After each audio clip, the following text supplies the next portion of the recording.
Gracias a todas y a todos por acercaros esta tarde. Arrímatelo más lejos.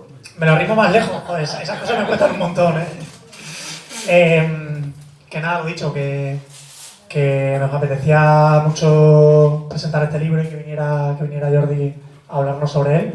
Y en general hablar esta tarde sobre Agustín García Calvo. Que gracias a, un poco ya digo, también a todos los que habéis venido, algunos de fuera, ¿no? Que me consta. Y nada, que nos apetecía porque es un libro que es bastante excepcional en realidad, porque García Calvo publicó muchísimos libros, ¿no? Además de temáticas muy diferentes, eso sí, con un estilo casi siempre muy suyo, ¿no? Era lo que tenían en común todos sus libros, ¿no? Su forma de escribir, que no su firma, porque muchos no firmaban de manera colectiva o entre signos de interrogación. Y le decía a Jordi esta mañana eso, ¿no? Que digo, joder, es que no solo... Bueno, para empezar creo que es el único libro que hay sobre García Calvo, aunque me decías que también hay... bueno, pues se han publicado algunas cosas, ¿no? A nivel de estudio, sí. Y tesis, exactamente. Lo veía en una nota de tal, no es que me lo dijeras, pero es verdad que es el único libro sobre García Calvo y sin embargo que recoge un poco su mirada respecto a, no vamos a decir a lo mejor todo, pero gran parte o casi todas las cuestiones que le interesaban a Agustín. Y además de una manera, pues eso, no es un estudio que se pretenda objetivo, porque además eso no existe, sino que a la vez combina que es personal y a la vez, precisamente por eso, conoce muy bien la figura de Agustín García Calvo, ¿no? Entonces, bueno, vamos a ir un poco hablando de las cuestiones que aborda el libro, ¿no? Que son muchas, pues pasando por la parte más, a lo mejor, filosófica en García Calvo, pero también pues su vida, ¿no? Y un poco lo que iba acompañado, ¿no? Las decisiones que tomó, la forma de vivir que tenía, los compañeros de los que se rodeaba. Porque es verdad que se ha escrito sobre García Calvo, ¿no?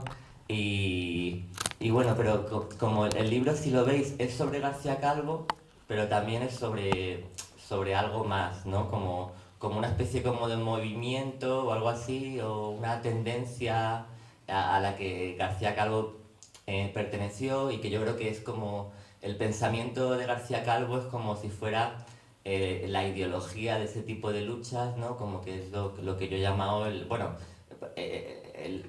la gracia contracultural, ¿no? Como, o sea, un cierto movimiento ácrata, ¿no? Que renovaba, que como que al mismo tiempo conectaba con algunos principios del anarquismo, ¿no? Clásico, pero también un poco en un tiempo diferente, ¿no? Que era el tiempo de los 60, el tiempo de la contracultura, ¿no? Un poco podemos llamarlo, ¿no?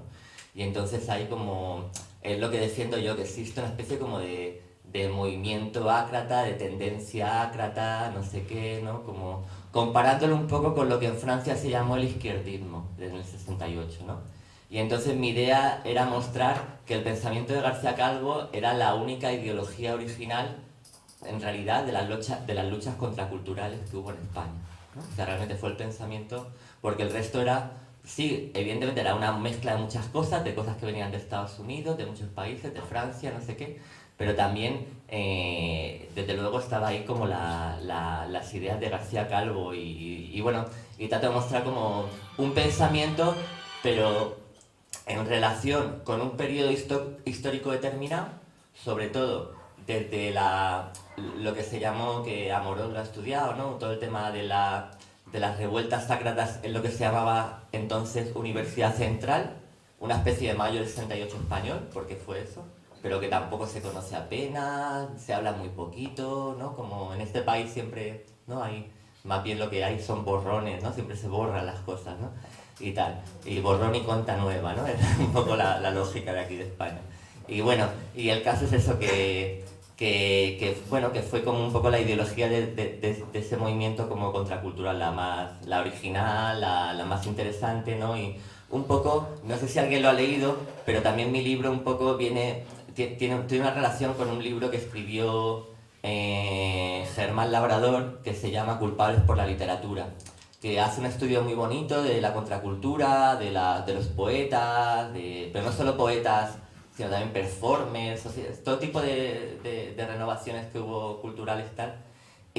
Pero justo de nuevo, como ocurre en muchos libros que parece que van a tocar algo de García Calvo, de los Sácratas, justo de García Calvo no habla, ¿no?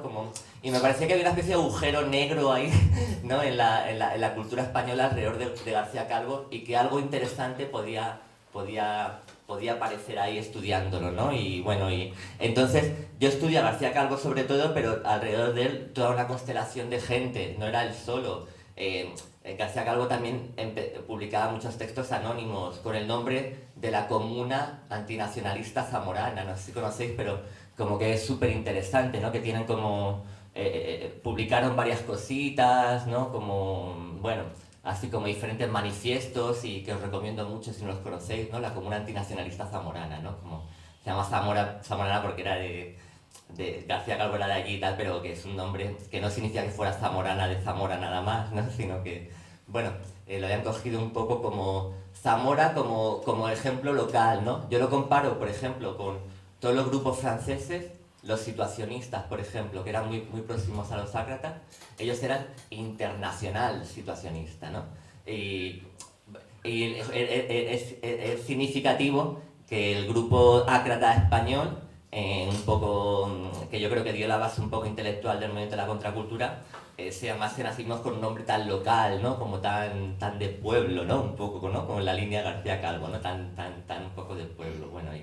En fin, solo por contar que están García Calvo, pero también están los hermanos Sánchez Ferlosio, está Leopoldo María Panero, que también se pasa por las texturas de los Sácratas, y en su poesía, ¿no? Germán Labrador me dijo que después de leer el libro haya visto cómo hasta qué punto estaba presente García Calvo en la poesía de Leopoldo María Panero, pero que es algo como García Calvo es una especie como de, ya os digo, una especie de agujero negro, ¿no? De no sé qué, como no aparece por ningún lado, ¿no? Y bueno, y tuvo una importancia, sin embargo, en estos años, entre mitad de los 60, el libro acaba en el 81, ¿no? Fue el 81, cuando el golpe de estado de Tejero, ahí un poco cierra el libro. Y bueno, y entonces aparte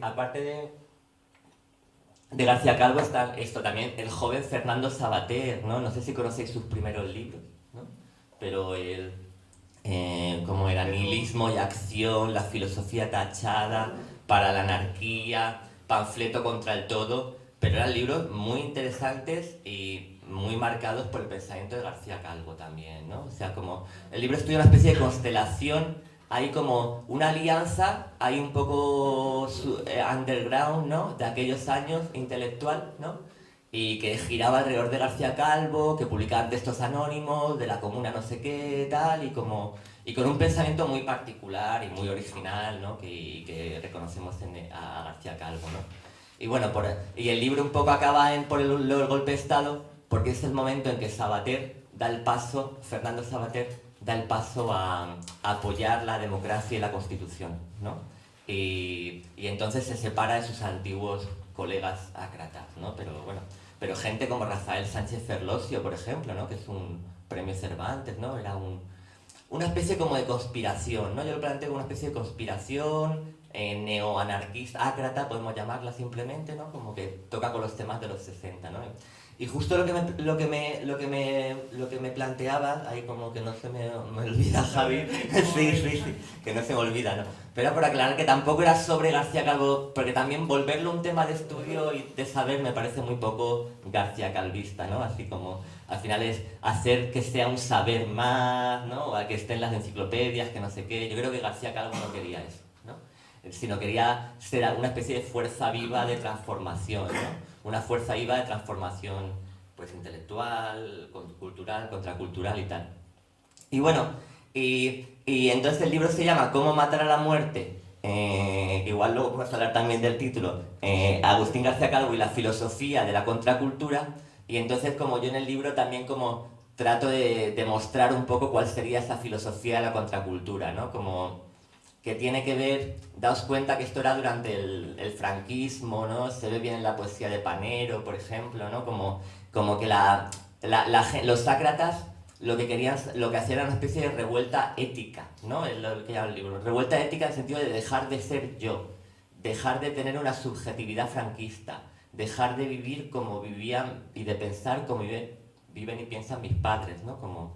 Y ya sabéis que los Sánchez Ferlosio o Leopoldo María Panero eran hijos de gente del régimen y todo esto, ¿no? Entonces era una revuelta principalmente para dejar de ser lo que yo era, ¿no? Dejar de ser yo, ¿no? Como en el libro, ¿no? Que es también muy agustiniano, ¿no? Que está muy en contra del individuo y todas estas cosas, ¿no? Y de la persona. Y volverme otro, ¿no? Y entonces yo muestro que sobre todo en la contracultura habían tres caminos, ¿no? Por así decirlo, ¿no? Tres caminos. El camino del fármaco, ¿no? Que es el camino de la droga, ¿no? De todas las sustancias que nos hacen cambiar, dejar de ser lo que somos, ¿no? Como iniciar un viaje, ¿no? Como se decía. El camino del ritmo, desde luego, todo el aspecto como musical, rítmico, sonoro, ¿no? También como la música a veces como me hace que mi cuerpo se suelte, ¿no? Como que de repente hago movimientos que yo no calculo exactamente, ¿no? Como algo por debajo del yo, como diría Agustín, se expresa, ¿no? Aunque luego hablaremos, ¿no? Que a Agustín no le gustaba mucho el rock, ni le gustaban mucho esas cosas, ¿no? Pero bueno, él estaba dentro de todo ese movimiento, ¿no? Y bueno, y como ahí cito artículos del País que le llaman el líder de la contracultura, le invitan a dar conferencias de abertura en el CSIC súper locas, ¿no? Sobre atacando la especialización científica, no sé qué y tal. Y bueno, entonces esto era la cosa, el ritmo, el logos, el pensamiento, ¿no? Y ahí es lo que yo creo que conviene, en mi opinión, ¿no? Claro, yo también como me interesan estas cosas de la filosofía y claro, como yo es lo que pienso, ¿no? Como que es verdad que todos estos movimientos de transformación social, de transformación cultural, ¿no? Que es verdad, como que tienen que ver con estos fármacos, con el ritmo, todo eso, ¿no? Pero que también, yo creo que gente como Agustín defendió que el logos, o la razón común, él lo llamaría, ¿no?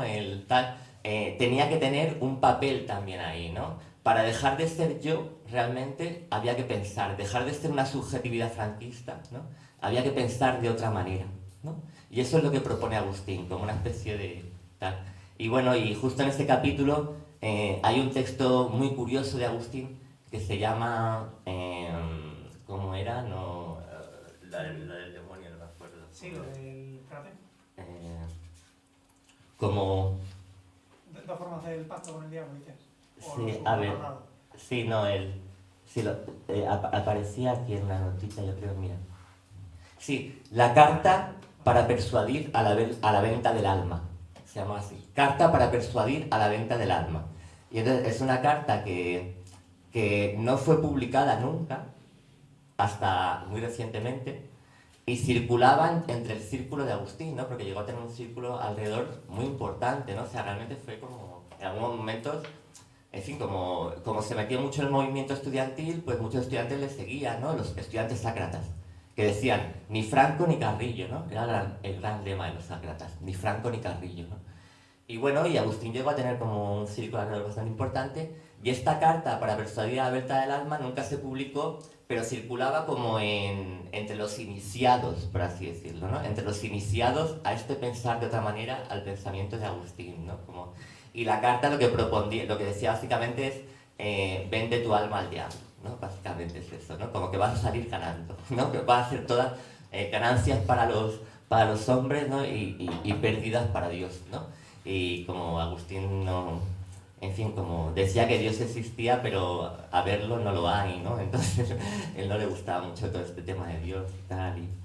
Y bueno, y es una carta curiosa, está escrita de una manera muy enrevesada, ¿no? Como cambiando el orden de las frases, ¿no? Agustín era gramático, ¿no? Él mismo se llama gramático, ¿no? Y bueno, o sea, que sabía estas cosas de la lengua bueno, pero proponía eso, que el lector, como una carta que al mismo tiempo... no solo es para leer, sino que propone una especie de transformación, ¿no? Una especie de transformación del pensamiento, un pacto con el diablo, ¿no? Pero el diablo es simplemente como uno de los rostros del pensador, ¿no? En Agustín, ¿no? Como el diablo también lo llama el amigo de los hombres, ¿no? El amigo de los hombres, ¿no? O sea, como no es el diablo en plan el mal, sino simplemente como, bueno, pues esta tradición también un poco del ángel rebelde, ¿no? Del que dijo no, del tal, ¿no? Como el demonio no está en el cuerpo, es legión, ¿no? Como es y no es a la vez. Bueno, ciertas cosas que a Agustín le parecían como muy interesantes, ¿no? Y no sé. Sí, Vale. bueno, o sea, justo ese punto, ¿no? Que enlazando, ¿no? Con el principio de la contracultura, ¿no? Con lo que era lo que podía traer a mucha gente, ¿no? Que decía que la verdadera, digamos, transformación era cuando se hacía con el cuerpo y con todo lo que tenía que ver con el pensamiento a la vez, ¿no? Que si no podía ser solo, digamos, un acercamiento, un atrevimiento primero, pero que luego recogía carrete rápidamente, ¿no? Y que en ese sentido, pues, para mucha gente la contracultura podía ser simplemente una incursión, pero no, de la que luego salían, y por eso decía que no valía solo con el tema de, pues, de dejarse llevar por el cuerpo, ¿no? Por... Sí, y de los festivales en general, ¿no? Con contraculturales y todo eso. Claro, ese punto iba un poco, ¿no? De hasta qué punto es, digamos, engullido, puede ser, no que lo sea, por el sistema, aunque eso también es algo que está en punta, o sea, no es algo que ocurra porque sí ni automáticamente, pero ese punto que decía, bueno, se entra por aquí, pero digamos que la transformación completa es por una especie de convencimiento, porque también cambias tu pensamiento, ¿no? Y eso ya requiere un esfuerzo, no es a lo mejor tan atractivo como el sexo, la droga y el rock and roll, por decirlo rápido, ¿no? Aunque tú en el libro lo explicas muy bien, ¿no? No es simplemente los festivales porque sí, sino por todo lo que la música, por todo lo que implica el cambio del ritmo, que al final es un cambio también en la forma de ser, ¿no? O por ejemplo con la droga también diferencias entre tipos de drogas y teniendo en cuenta que la experiencia es diferente en cada uno, pero también como que que hay muchos matices, ¿no? Que es el punto este de no solo importa lo que hagas, sino cómo lo hagas, lo del punto, o sea, todo en su justa medida, ¿no? Que lo recuerdas varias veces en relación a diferentes cosas a lo largo del libro. Pues un poco por ahí quería ir. No sé si quieres decir algo respecto al fármaco. Bueno, como yo creo que algo bastante interesante es que Agustín también vio desde muy pronto, desde principios de los 70, cuando cuando él estaba en el exilio en París, porque es por su apoyo al movimiento ácrata estudiantil, ¿no? Como que hicieron algunos actos ahí bastante ¿no? Como arrancar crucifijos de las aulas y lanzarlas por la ventana, tal, no sé qué, a la policía y cosas así. Y bueno, hicieron cositas así y sabotajes a profesores así como muy reaccionarios y todo eso, ¿no? Y bueno, por esas cuestiones ahí Agustín tuvo un poco el honor de que le expulsaran de la universidad, ¿no? Así franquista. Y primero montó una academia de latín, ¿no? Como que ahí en la calle, ¿no? La calle del Desengaño de Madrid, ¿no? Que es muy apropiada, ¿no? Porque lo que Agustín trataba de hacer todo el rato es desengañar, desilusionar, ¿no? Cosas así, ¿no? Que no son muy atractivas desde un punto de vista comercial, si lo veis, ¿no? Nadie quiere desilusionar ni desengañar. Pero bueno, el caso es eso. Y luego se fue a Francia, se exilió en París un tiempo. Y desde allí enviaron este comunicado urgente contra el despilfarro, ¿no? Que fue escrito en principios de los 70 y luego lo publicaron en Banda de Moebius a final de los 70 en España. Y eso, y que además el libro, el trabajo que hizo Alfonso de La Oveja Roja, que yo creo que quedó bastante guay, se inspira de este comunicado. Y que si lo leemos ya hoy en día, ¿no? Por ejemplo, esta idea del despilfarro, ¿no? Como ha venido también como toda la conciencia ecológica cada vez más fuerte, ¿no? Y este tipo lo está diciendo desde principios de los 70, ¿no? Pero el despilfarro de experiencias, ¿no? Como él vio cómo la contracultura podía ser asimilada por el establishment, ¿no? Por el Estado, ¿no? Como él decía. Y precisamente tiene que ver con eso, ¿no? Por ejemplo, ¿no? Como, yo qué sé, como todo el tema sexual, ¿no? Todo el tema... En fin, es una cuestión, no es tan simple, ¿no? Como se asimilan las cosas. Pero él vio claramente que el régimen anterior pasamos de un régimen represivo que reprimía ciertas cosas, reprimía que la gente se expresara, ciertos deseos, ciertas cosas, ¿no? Tal. Y a un régimen que no iba a ir de eso. No iba a ir de eso, sino iba a ir más bien como una especie de régimen permisivo, ¿no? Siempre que, por así decirlo, que eso fuera algo como diría Guy Debord, separado, ¿no? Algo especial. Por ejemplo, no molesta, desde la época de los 70, ya no molesta todas las perversiones sexuales que pueda tener la gente y todo eso, ¿no? Porque además genera un mercado, tal, ¿no? Y genera como, ¿no? nuevos axiomas del capitalismo, no sé qué, nuevos mercados, además muy tal, ¿no?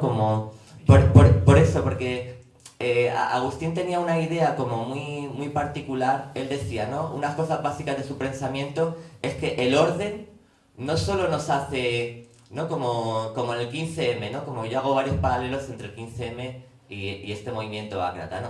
El 15M se decía, PSOE, PP, la misma mierda es, ¿no? Y esto quería decir que hay una especie de simulacro de alternativa. El orden no funciona diciéndote, haz esto, ¿no? Te dice, haz esto y también lo otro, ¿no? Tienes dos posibilidades, ¿no? Y puedes trabajar un montón y luego te vas a la discoteca, ¿no? Y luego vuelves al trabajo y luego a la discoteca, y luego el trabajo y luego la discoteca, o lo que sea, ¿no? Por poner un ejemplo, ¿no? Pero bueno, como para Agustín, el orden era más bien una especie como de este tipo de contradicción, pero que hacía que todo funcionase muy bien, ¿no? Entonces, de repente, muchas cosas tipo los festivales se pueden volver simplemente algo de ocio, ¿no? Y genera un mercado, no sé qué, los conciertos, las drogas, ¿no? Hablo hasta aquí, ¿no? De la famosa frase del alcalde de Madrid esta, ¿no? El que no esté colocado, que se coloque, ¿no? Llegaron hasta, ¿no? Hasta los gobernantes nos dicen que nos droguemos, ¿no? ¿Qué está pasando aquí, no? ¿No? Que lo llamo un poco en broma el asalto institucional, un poco como lo de Podemos, ¿no? El asalto institucional de la contracultura, ¿no? O sea, que vio que muchas tendencias de la época, si se alejaban precisamente de una especie como de algo un poco menos festivo, pero que es el pensamiento, ¿no? También y una especie como de unidad, ¿no? No solo hay que, por así decirlo, no trabajar, ¿no? Sino incluso como trabajar contra el trabajo, ¿no? O no ir de fiesta, ¿no? Sino incluir en la fiesta el trabajo, ¿no? Hay que romper esas contradicciones, ¿no? No simplemente como ponerse en un sitio o ir pasando de una a otra, ¿no?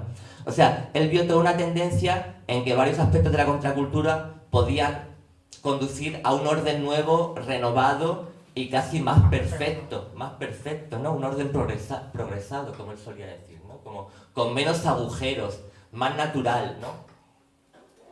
Por ejemplo, en el franquismo se le decía a la gente que se preocuparan por su alma, por su salvación, ¿no? Hoy en día se les dice que se preocupen por su cuerpo, por su salud. Pero para él no era algo tan diferente, ¿veis? Porque en el fondo era una manera como de gestionar, de gobernar, ¿no? No era eso, ¿no? Por lo que se lucha, ¿no? Del rollo libertario, ¿no? Antes hay que, ¿no? Como el amor, el santo matrimonio, no sé qué, ¿no? Luego el sexo, tal, ¿no? Pero que son maneras de gestionar y nuevos ideales que atan a la gente y le impiden como ser libre, ¿no? Por así decirlo, ¿no? Porque cuando yo también no, estoy siempre controlando mis pulsaciones, los pasos que doy, no sé qué, no sé cuánto. No hemos dado ningún paso hacia la libertad, por así decirlo, ¿no? O hacia el comunismo libertario, si queréis, ¿no? El sentido de tal. Bueno, no sé, lo que se me ocurría decirte, ¿no? Como esta especie de tener cuidado un poco hasta qué punto. Es verdad, como que el pensamiento siempre parece algo un poquillo más pesado, ¿no? Cuesta un poco de trabajo, es verdad, no es tan fácil, ¿no? Pero que en este tipo de movimientos de transformación puede ser esencial para eso, simplemente para que no se asimile al orden, ¿no? Para que las cosas nuevas que hacemos, anda que no pasa, por ejemplo, ¿no? Incluso con los movimientos de ocupación, ¿no? Alguien ocupa no sé dónde en un barrio tal. Luego alrededor de la ocupa empieza no sé qué, no sé cuánto, y parecen como los ocupan la avanzadilla de la gentrificación, ¿no? A veces como... En fin, como que es tener en cuenta también siempre eso, ¿no? Como que si no se mantiene como ese aspecto de pensamiento, si el cambio no se vuelve también un cambio de pensamiento, entonces los movimientos son muy débiles y muy asimilables. Yo creo que es un poco eso lo que él vio en la contracultura, ¿no? Un poco así. Los peligros de la contracultura, los peligros de la asimilación de la contracultura. Pues un poco lo enlazo con lo que te iba a decir ahora, lo has explicado además, joder, de lujo, ¿no? Que es verdad que ocurría en cualquier ámbito, ¿no? Que algo si no estaba, digamos, muy bien pensado, al final es verdad que se pueden quedar solo con una parte y sorprende, ¿no? Como eso, antes la monogamia, ahora la poligamia, antes, pero que al final es un poco lo mismo, ¿no? Una obligación y unas sugerencias nada inocentes, ¿no? Por parte de antes más de, a lo mejor de la religión y ahora pues de las empresas o de... Sí, pero una nueva religión.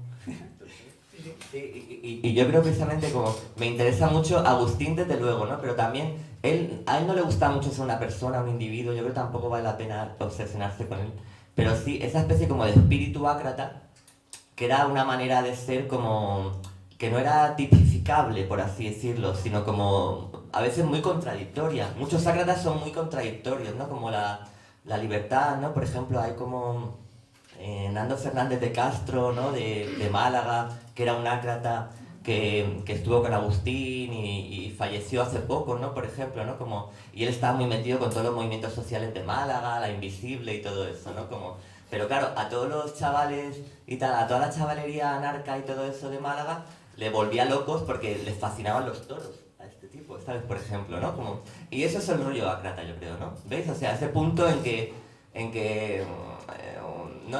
no sé, como una búsqueda así como de...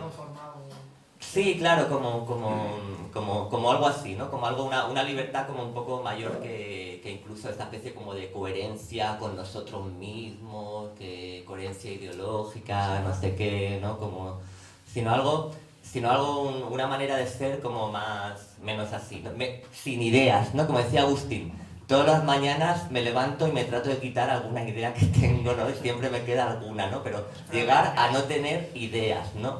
Llegar, porque las ideas en el fondo se decían, los marxistas decían, ¿no? Como las ideas dominantes, no sé qué, están las ideas dominantes y las ideas revolucionarias, ¿no? Pero los sácratas, tipo Agustín, dicen, no, todas las ideas son ideas dominantes, ¿no? Cualquier idea que uno tenga, ¿no? Que lo importante es el cuerpo, hay que cuidar el cuerpo, este tipo de ideas que decíamos antes, o el poliamor, ¿no? Como tú dices, ¿no? Como el poliamor es el nuevo, ¿no? La nueva teoría, la nueva revolución, ¿no? El rollo tal, viene por ahí que son ideas que someten a lo que hay por abajo, ¿no? Que no tiene que ver con el pensamiento, sino más bien con lo que el cuerpo, con lo que me pide el cuerpo, con el deseo, con otras cosas que Agustín decía que era lo que había por debajo, ¿no? Lo que en nosotros no está del todo muerto, pero muchas veces por nuestras maneras de vivir casi se muere, ¿no? Pero algo ahí como que protesta por abajo, ¿no? Algo así podría ser, ¿no? Que quiero otra cosa.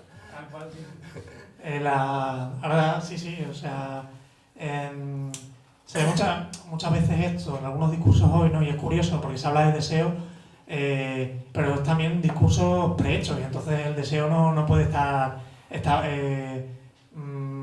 establecido allí. Es curioso que en los discursos de antes no tenían que ver con el deseo, incluso el deseo era el pecado, y hoy se habla del deseo como si fuera algo ya que es establecido, o sea que en los propios discursos tienes que amar a cualquiera, tal, no se sabe lo que te va a decir el deseo, ¿no? Entonces, precisamente a lo mejor se está progresando, se está perfeccionando el discurso del poder, ¿no? Que ya le dicen el cómo, el qué, el cuándo y casi el dónde. Pues un poco por la forma esta que tenía García Calvo de hablar o de hablarse o dejarse hablar y de escribir, te quería preguntar, ¿no? ¿Cómo se mueve eso a la hora de la escritura?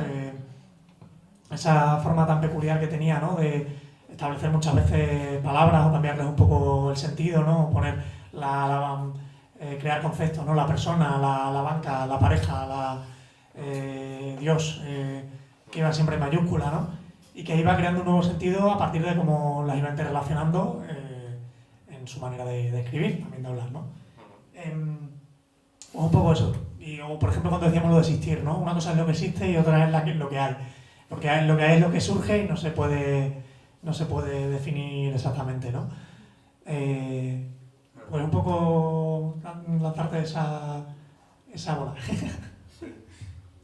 Yo qué sé. Oye, y también como si alguien quiere como intervenir en cualquier momento, ¿vale? Así como que no se vuelva muy un rollo de diálogo, de tal, ¿vale? Pues le digo algo sobre esto último, ¿no? ¿Vale? Y ya te lo paso, ¿no? Porque lo que... un texto también que os recomiendo mucho de Agustín es de Agustín, de veces que no es así. No de Agustín, es de la Comuna Antinacionalista Zamorana. Y que era un proyecto colectivo y tal. Y bueno, es el manifiesto de la Comuna Antinacionalista Zamorana. Y bueno, y a mí me parece súper interesante porque en España, ¿no? En Agustín hay un aspecto muy revolucionario y al mismo tiempo un aspecto muy conservador a la vez, ¿no? Es curioso, ¿no? Y te das cuenta que es un filólogo, ¿no? Alguien ¿no? que aprecia lo antiguo, que conoce, ¿no? Textos latinos, no sé qué, ¿no? Tal. Pero al mismo tiempo es un ácrata, es ¿no? un negador del orden constante y todo eso, ¿no? Es la mezcla de las dos cosas. Y yo creo que en el pensamiento de Agustín, ¿no? Y este pensamiento ácrata de los 60, 70 aquí en España, ¿no? Como que no se ha estudiado nada y que realmente es algo que existe, mostrado y que tiene sus textos y tal, ¿no? Y hablaban de un pensamiento negativo, lo llamaban pensamiento negativo, tal, en la época y tal. Como que ahí recoge en cierto modo cierta tradición anarquista española. Eso es lo que... Y yo creo que le da un aspecto más filosófico, más teórico, ¿no? A mí me parece que el manifiesto de la Comuna Antinacionalista Zamorana es pensar lo que es el comunismo libertario. Pensarlo, ¿qué es eso? Y bueno, y entonces frente a a las ideas que nos dominan, a nuestros ideales, a lo que tú decías, ¿no? Que se vuelve siempre una idea y luego se vuelve un deber, ¿no?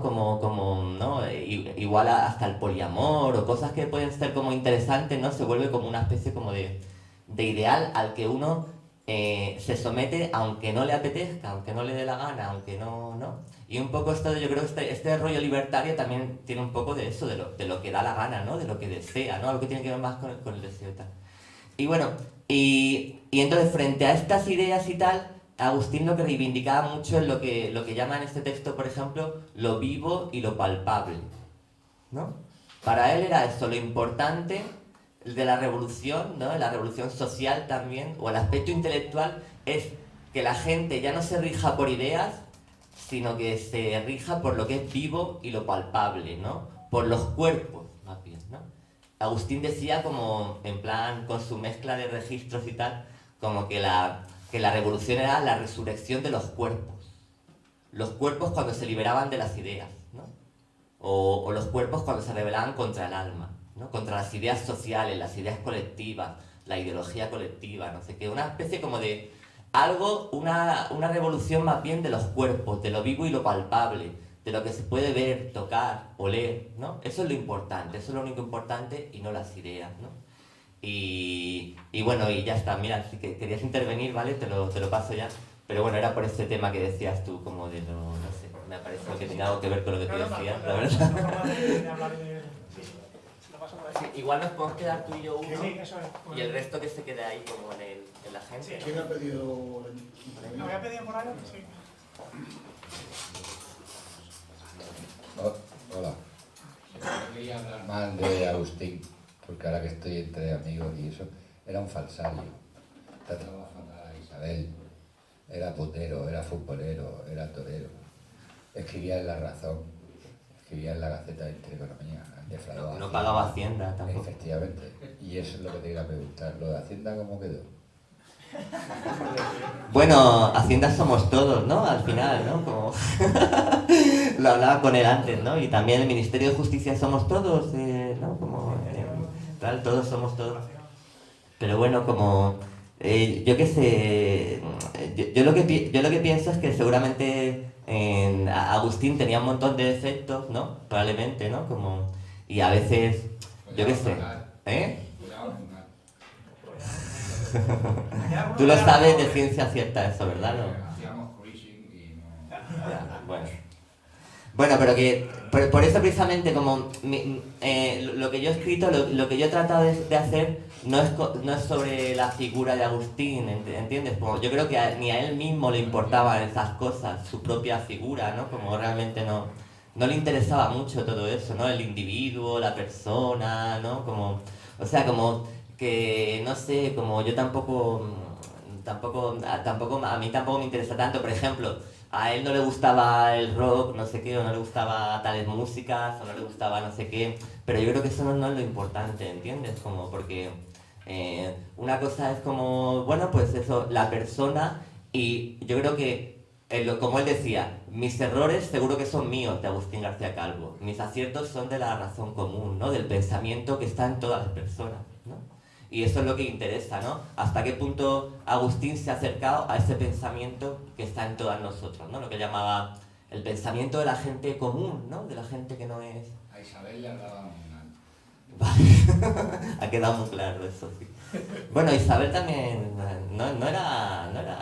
Isabel era un personaje súper interesante, una gran poeta, le plantaba cara en todas las conferencias, era la que le hacía las críticas, tal, o sea que tampoco por sus comentarios no os quedéis con la idea de que Isabel era una especie como de mujer ahí como tal.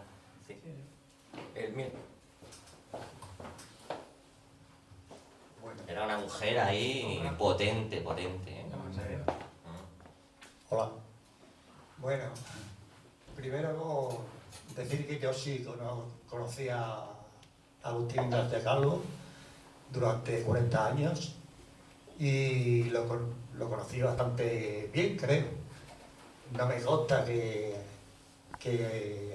sea un putero, sé que le gustaba el fútbol, que admiraba cierta arte de la tauromaquia, algunas cosas que pueden no coincidir con nosotros, pero como también fui amigo de Isabel Escudero, sé la relación que tenían, y era una relación de amor, me consta, durante muchos años, pero una relación no convencional, era una relación basada en la provocación continua, en público, sobre todo, en privado muchísimo menos, en privado era Isabel la que mandaba, en público sí había discusiones porque a Isabel le encantaba provocarle dialécticamente, me estoy refiriendo, y eso es lo que quería decir de momento. Sí, apuntar otra cosa de la declaración Hacienda. Él escribió un artículo en El País que se titulaba que había otros amores a los que declararse, mucho mejores que Hacienda. Sí, y se comenta que inventó el crowdfunding, ¿no? Porque como eso... Yo qué sé, como... No sé si... Es eso el rollo ácrata, o sea, no... Pero bueno, como que él pidió a sus amigos que le ayudaran a pagar a Hacienda su deuda con un anuncio en el periódico, ¿no? Y inventó el crowdfunding, ¿no? ¿Sí? Ya que estamos, no sé si se oye el micro. Se oye bien, sí, no.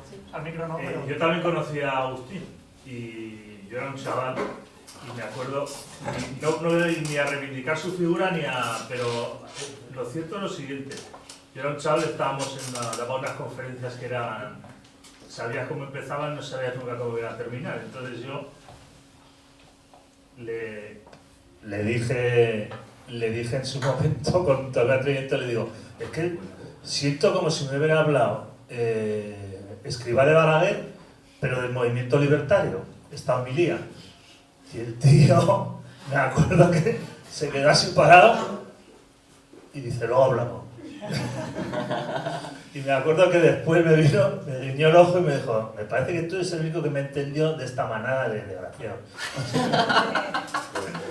Y es que era él así. Entonces, yo de verdad lo dije de corazón, porque claro, entonces éramos unos jóvenes belicosos, ¿sabes? O sea, cuando hablan ahora de movimiento de calle y tal, tenía que haber visto lo que eran aquellos finales de los 70 y hostia, que yo sí que era humo y fuego. Entonces, claro, todo nos parecía poco.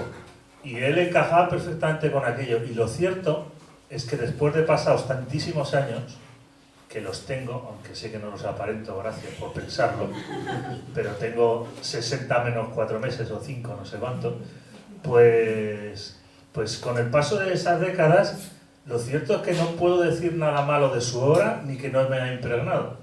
Y eso merece mucho la pena, porque yo también leía a Fernando Savater al principio y me fascinaba lo que escribía, y ahora se ha convertido en un borrico, de manera que al final lo que dicen por ahí, no, el que sale asno no vuelve caballo.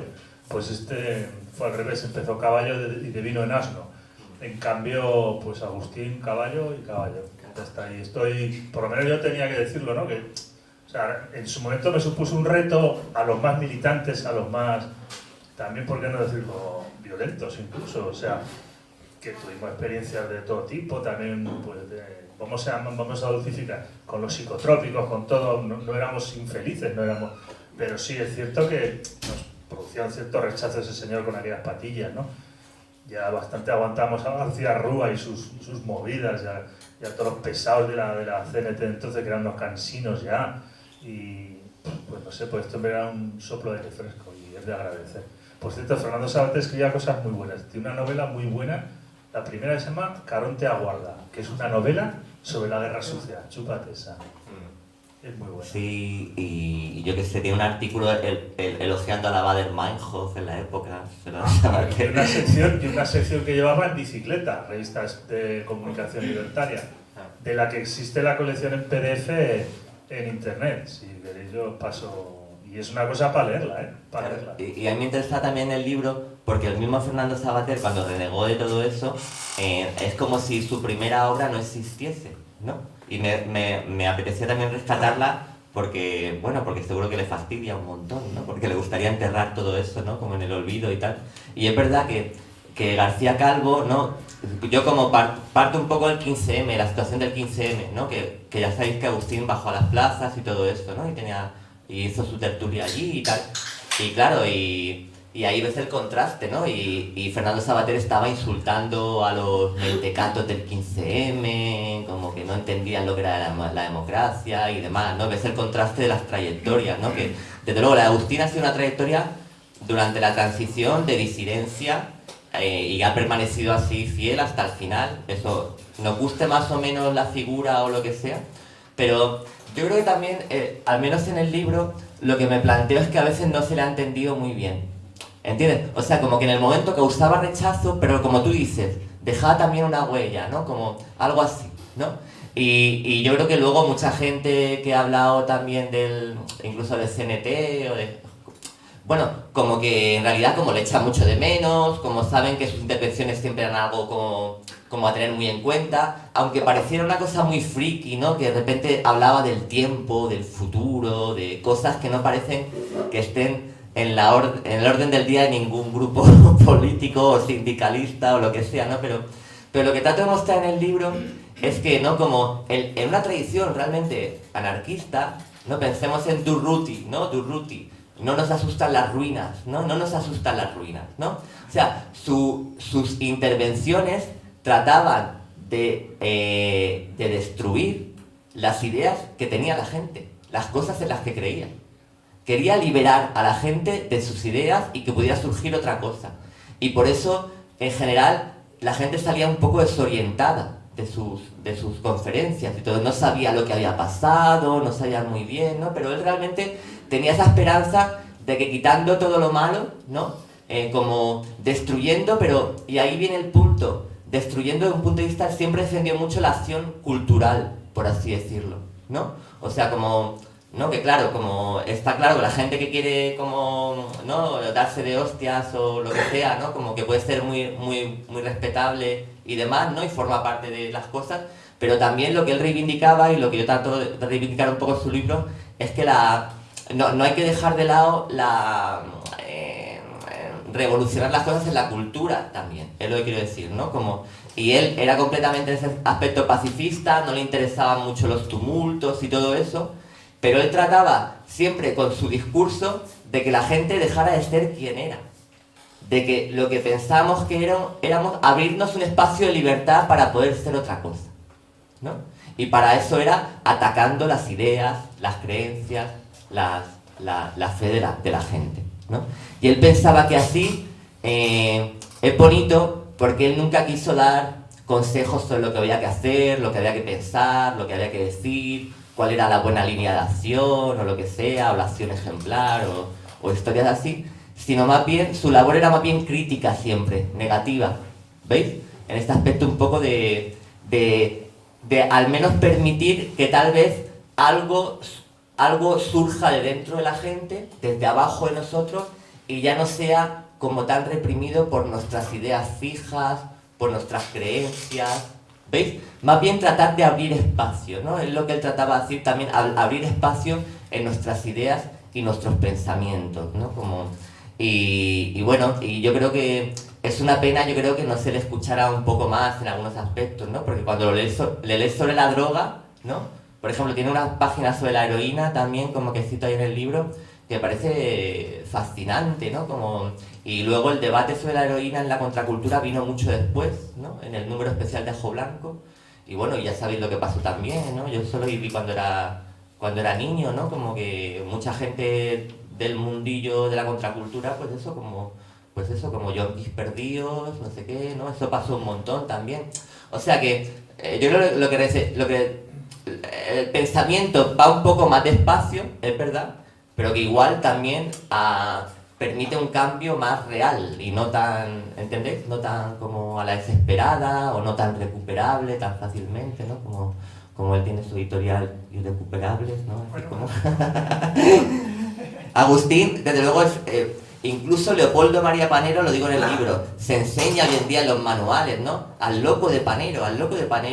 Está en la historia de la literatura española, pero Agustín no. Es como, es decir, que es irrecuperable, ¿no?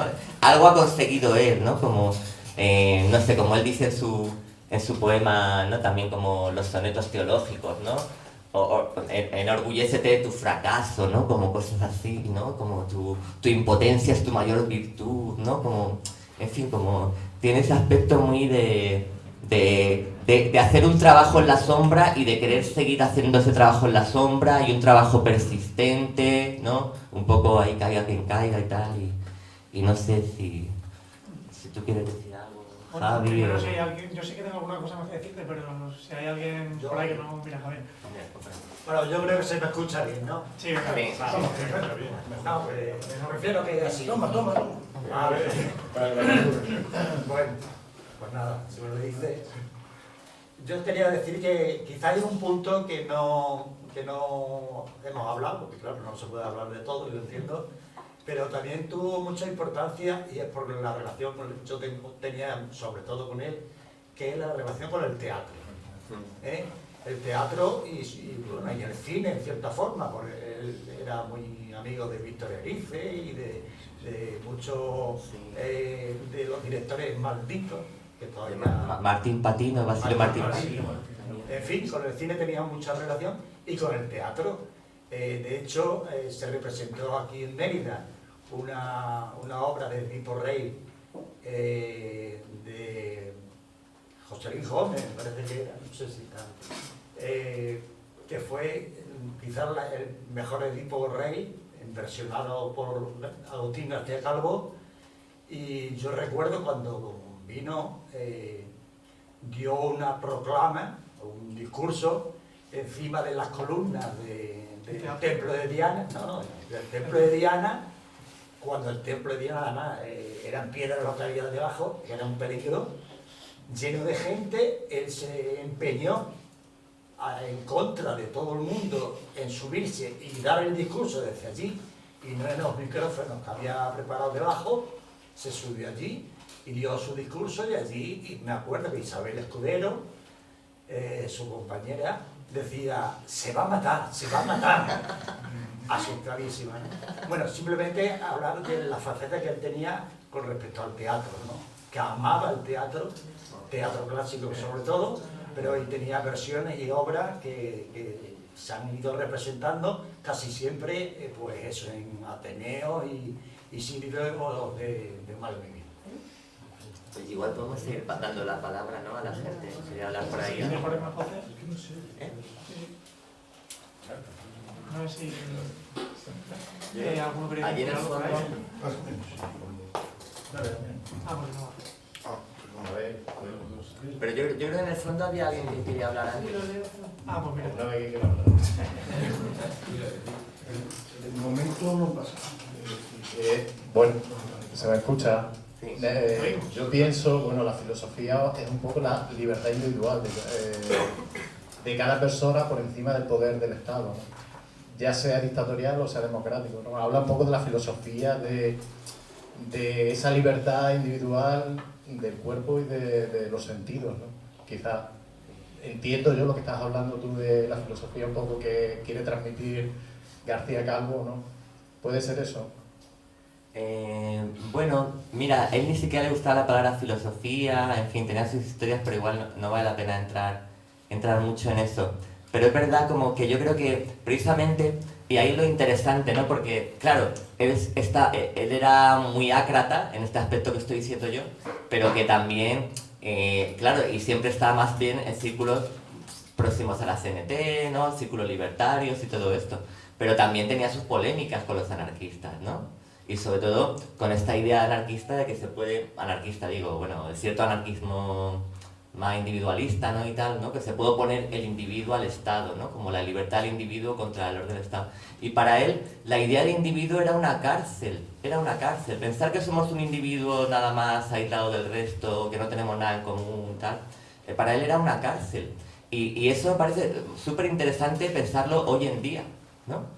Porque hoy en día se nos fuerza a ser individuos todo el rato, ¿no? Como con nuestro móvil personalizado, con nuestra huella, ¿no? Nuestro DNI, por supuesto, eso ya, el DNI, ya se quedó algo pasado casi, ¿no? Pero fijémonos hasta qué punto, por la ideología neoliberal y demás, ¿no? Pero que con dispositivos, de mil maneras, se nos fuerza a ser individuos. Y, por ejemplo, hay un problema también enorme en las sociedades en las que vivimos de soledad, ¿no? En algunos países tienen ministerios para la soledad, no sé qué. O sea, se nos fuerza a ser individuos aislados todo el rato, sí. Toda libertad que tú quieras, pero siempre como un individuo aislado. Pero y yo creo que... yo me refería al control del Estado sobre el individuo, sobre la libertad, no solo del individuo, sino de la sociedad, de lo que es De todo. el comportamiento, lo que hemos hablado de lo del sexo, se convierte ya en un comercio, se orienta hacia donde puede venderse, o sea, todo está prefijado. O sea, no hay libertad para moverte donde tú quieras. Esa libertad me refiero. De poder hacer el individuo, la comunidad, lo que quiera. Las cosas que quieran hacer, no lo que el Estado va guiando, o el comercio y el capitalismo te hace que pienses tú. De ahí la libertad para pensar, ¿no? Para olvidar todo lo aprendido y empezar una cosa y fijarte más en el sentimiento y en lo que el cuerpo te va diciendo, ¿no? También claro, el ritmo, lo que habla del ritmo, yo también bailo. Cuando tú bailas ya no piensas, no es el cuerpo el que te manda y el que siente, ¿no? Es otra manera de experimentar la realidad. Claro, y ahí Agustín diría que no eres un individuo ya. Que individuo es ser como yo, consciente, con mi nombre, con mi DNI, no sé cuántos, pero hay momentos en que uno no es un individuo, en muchos momentos uno deja de ser un individuo, ¿no? Y él nombraba, por ejemplo, también las asambleas, ¿no? Las asambleas libres que él llamaba, ¿no? Él siempre fue muy de ese rollo, ¿no? Como asambleas libres y que ahí decía que en sus mejores momentos no se expresaban los individuos que participaban, sino una porción indefinida, él decía, del pueblo, ¿no? Una especie de voz del pueblo, ¿no? Como en lugar de una voz del individuo, de yo, mi opinión, mi no sé qué, como tal, como profesor, o como hombre, o como no sé qué, ¿no? Llegar a algo más común que está por abajo, ¿no? Para él, ¿no? Y que él lo que llamaba, lo que siempre llamó el pueblo, ¿no? O sea, como, más bien como la liberación también viene... o sea, no solo hay que luchar contra el Estado, sino también contra el individuo, para Agustín, ¿no? Y bueno, eso era... ¿Tú querías decir algo? Bueno, o no, por ahí también había una palabra.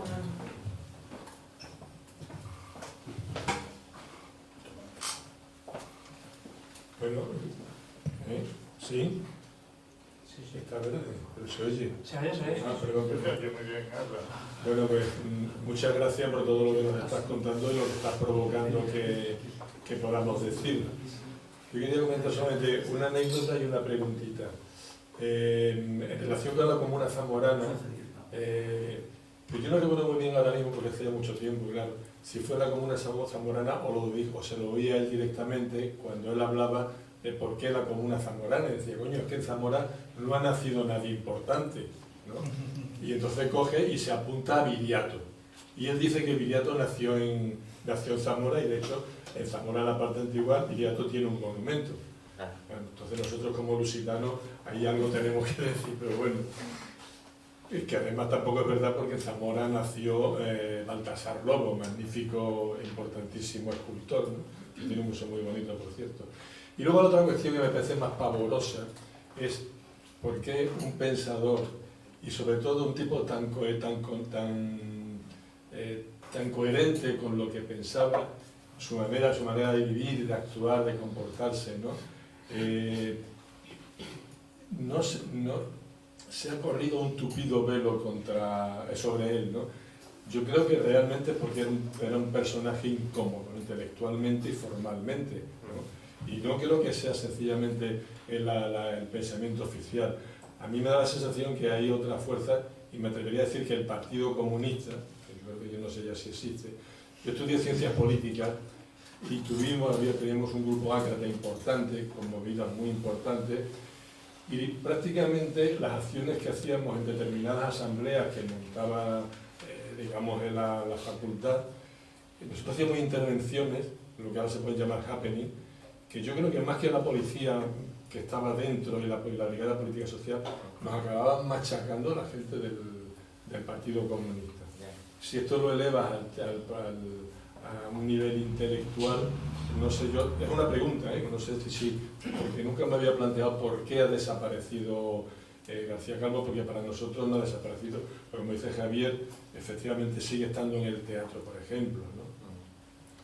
Sí, yo creo que también pero bueno, lo primero que has dicho sobre la comuna zamorana, yo creo que la idea era un poco como ¿no? Durante la guerra civil, ¿no? Cuando iban las columnas anarquistas, ¿no? Como iban ahí a cada pueblo, ¿no? Quemaban los títulos de propiedad, no sé qué, colectivizaban las tierras. Pues lo mismo, en cada pueblo hacer una comuna antinacionalista de Mérida, la comuna antinacionalista. O sea que Zamora no era, él decía como, ¿qué es ser zamorano? ¿No? Y él decía, o la comuna decía, pues no ser lusitano, no ser extremeño, no ser catalán, no ser no sé qué, no tiene identidad Zamora, ¿no? Eso es un poco lo interesante, ¿no? Y entonces eso, como para él, como cualquier cosa que no tuviera una identidad, ¿no? Pero cuando tiene una identidad ya tiene un patrimonio, no sé qué, una cosa para vender a los turistas, ¿no? Es algo, ¿no? Pero para él Zamora, en el sentido como te decía, no era nada, ¿no? Era como un lugar cualquiera, pero al que también uno puede amar mucho, al que, no sé, como el paisaje de la infancia de uno, estas cosas, ¿no? Pero también era cualquier sitio, ¿no? Era lo contrario del rollo internacionalista más, ¿no? Que decía antes de los grupos más comunistas o lo que sea, ¿no? Y bueno, luego lo otro que has dicho como... Yo no lo sé, pero yo la verdad es que no lo sé, pero el papel de los comunistas en esto, ¿no? Quién sabe, ¿no? Pero lo que es verdad es que no es solo García Calvo, ¿no? Por ejemplo, antes decía el cine, ¿no? Nombrarse el cine, ¿no? Basilio Martín Patino, por ejemplo, en mi opinión es uno de los directores de cine más, no sé, más grandes, por así decirlo, que ha dado este país. También está completamente marginado. O un escritor, un poeta, Pepe Bergamín, ¿conocéis a José Bergamín? También completamente no se le estudia en ningún lado en España. ¿Por qué? Cada uno con sus razones, ¿no? Pero fueron todos disidentes de la transición, no se creyeron el rollo de la democracia, siguieron... Para ellos, el cambio de régimen que hubo en España no era para nada aquello por lo que luchaban, y no se conformaron, es gente que no se conformó. Y yo creo que la cultura de transición, que se ha llamado, que se montó después, ha sido una máquina de marginalizar a todo el que no entre en los consensos estos, ¿no? En los consensos de la cultura de transición. Y precisamente uno de los grandes representantes de la cultura de transición, es gracioso, era uno de los viejos ácratas, que fue Fernando Savater, que ha sido un poco el filósofo oficial, ¿no? En este país, del consenso y tal, ¿no? Y justo había sido un viejo ácrata, ¿no? Entonces eso, yo lo que traté de hacer en el libro era rescatar esta especie de conspiración negativa que hubo entre bastante gente, pero que es verdad que se ha marginalizado por los comunistas o por... Bueno, lo que hicieron los comunistas es entrar en el pacto, ¿no? Como, bueno, pactar, ¿no? Como lo que hacen siempre, ¿no? Y bueno, y el caso es eso, que la gente que se quedó fuera de estos pactos, de los grandes pactos, ¿no? Bueno, tal, ¿no? Y, en fin, y eso, pero yo creo que también como una cosilla que se me ocurría escuchando decir sobre el pensamiento, la filosofía, es ver hasta qué punto esto del pensamiento es algo súper concreto y muy importante, ¿no?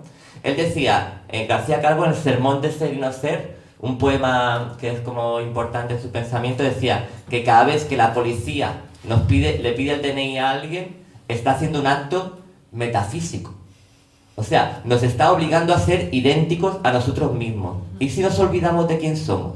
¿No? Ahí viene la policía para recordarnos, no, tú eres no sé quién, no sé cuánto, no eres otro tipo, no eres no sé qué, ¿ves lo que quiero decir? O sea, se nos fuerza también, se nos conduce a pensarnos de ciertas maneras, ¿no? Y eso es algo como, yo creo realmente como muy, muy práctico, ¿no?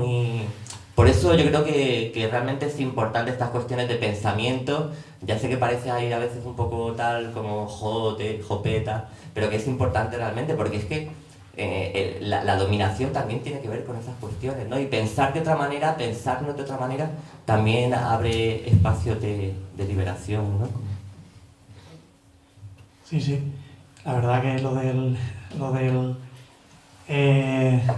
de que te identifiquen es casi, ¿no? Habría que buscar el punto de ese de... Claro. No, pero eso, que el punto de decir, no, si es que te obligan a identificarte contigo mismo, podríamos decir, no, si es que ese que al que usted busca no soy yo, ya... Claro. Ya... He cambiado de vida. Ya. Soy otro completamente, aunque en este cuerpo. Siendo que decía, en un prólogo a este libro decía que Agustín, que fue escrito por uno de sus innumerables antepasados, este libro, ¿no? Un prólogo escribió unos años después y tal. Uno de mis innumerables antepasados escribió este libro, de las personas que yo era y que no tienen ninguna consistencia, ¿no? No tienen ninguna... ¿no? Vamos... También un poco porque es circunstancial, ¿no? Esto de que nos vamos formando y conformándonos más adelante según los demás, ¿no? Y por eso, un poco... Bueno, también por eso Agustín reescribía sus libros continuamente, nunca estaban, o casi nunca estaban acabados, ¿no? Sino que pasaba el tiempo, los volvía a pensar de otra manera, iba cambiando cosas, no le importaba y las siguientes ediciones pues eran de alguna manera otros libros, ¿no?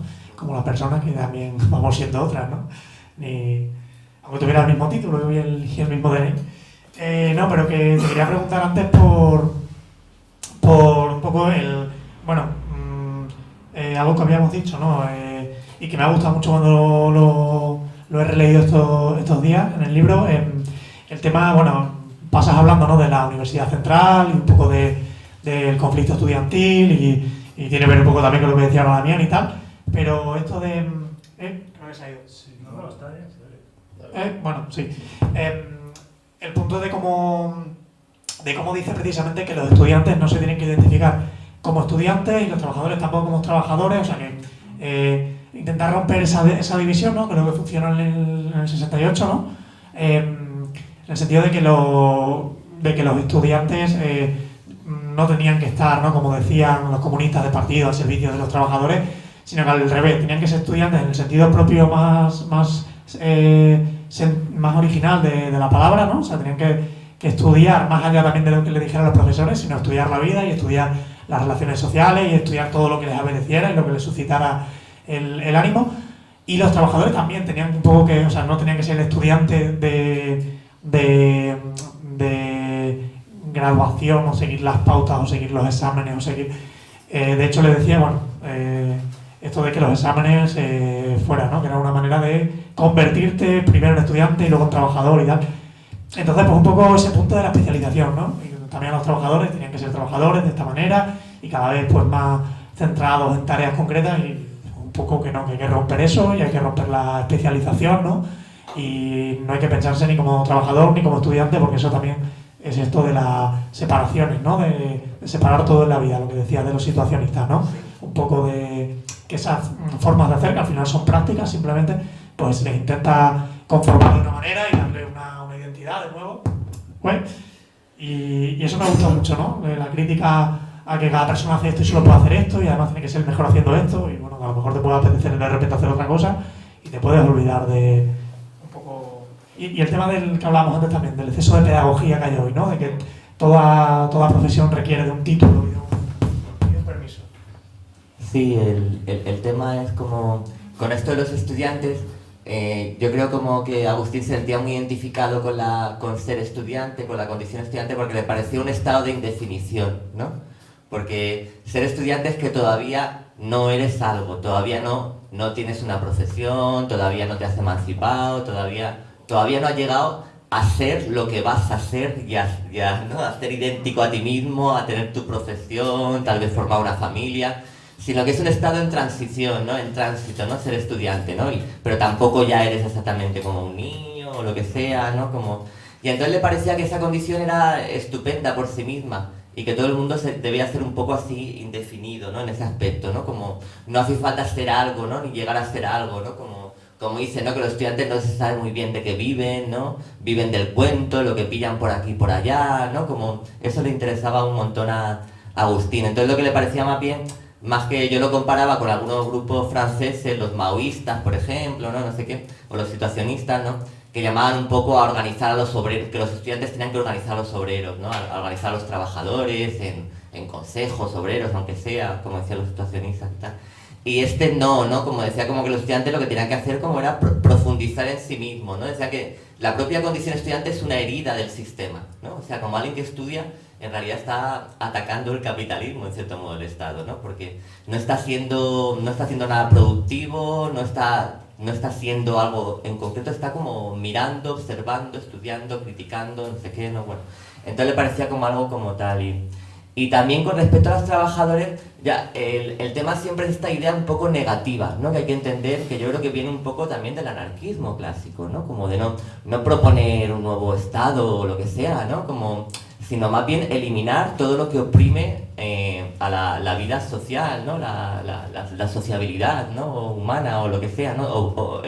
Atacar todo eso, atacar las instituciones, ¿no? Por ejemplo, la política de los sácratas en la época, lo que llamaba Sabater era no votar, ¿no? Cuando vino la democracia, ¿no? Pero sí atacar las instituciones del franquismo, ¿no?